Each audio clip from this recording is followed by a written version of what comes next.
Hello, I'm Iris from iris-impressions.com. Recently I've been carving some of my own stamps, so today I want to show you how you can carve your own stamps. If you like this video and you find it useful, please like, comment and share, and subscribe to my channel for more arty and crafty videos. So why would you want to make your own stamps? Well, first of all, it's fun.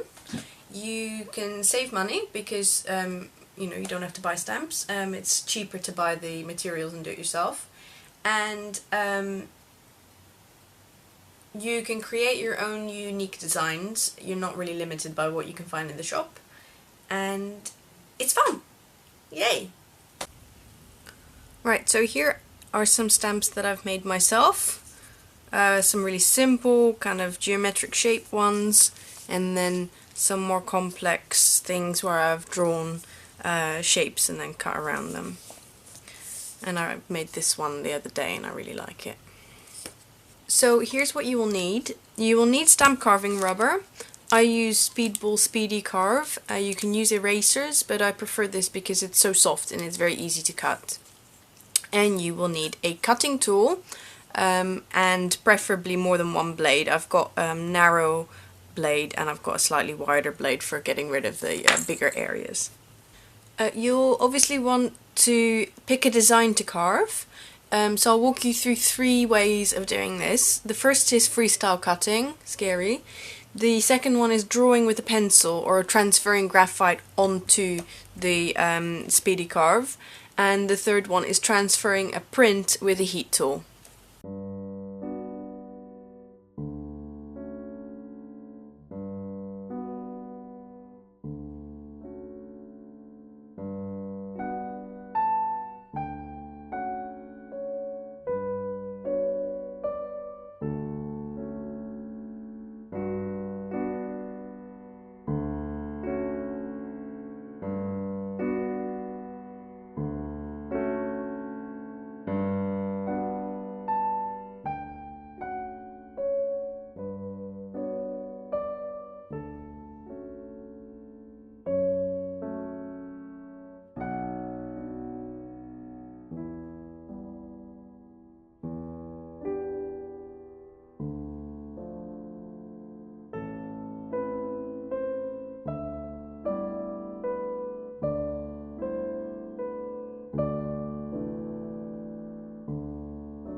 Okay, so now for the cutting, you want to decide whether you want to cut the positive or the negative space. There are no rules, it's just about what you want your stamp to be like. So are you going to cut around the star or are you going to cut the star out?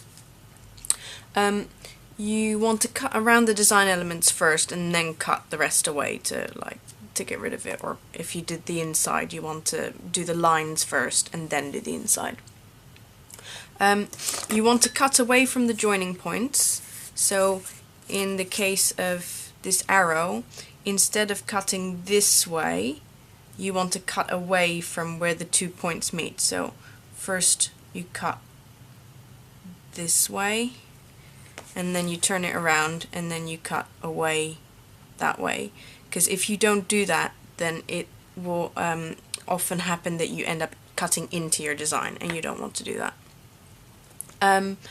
Then in order to create smooth curves, like for example this little flower, instead of trying to move my hand around, I'm going to move the stamp around, and you've got much more control that way and you're less likely to cut into your design. So look, I'm turning the rubber around until I get to the point where I want to stop, and then again I'm curving it around the petal like this and then cutting away from that edge again. You can test your stamp while you're carving to check whether you need to go deeper on any of the cuts or whether there are any bits that need attention because they stick out. And once you're done, you want to trim the edges with a craft knife so that you get a nice beveled edge, because otherwise when you're stamping and you're pressing down it tends to catch on the edges.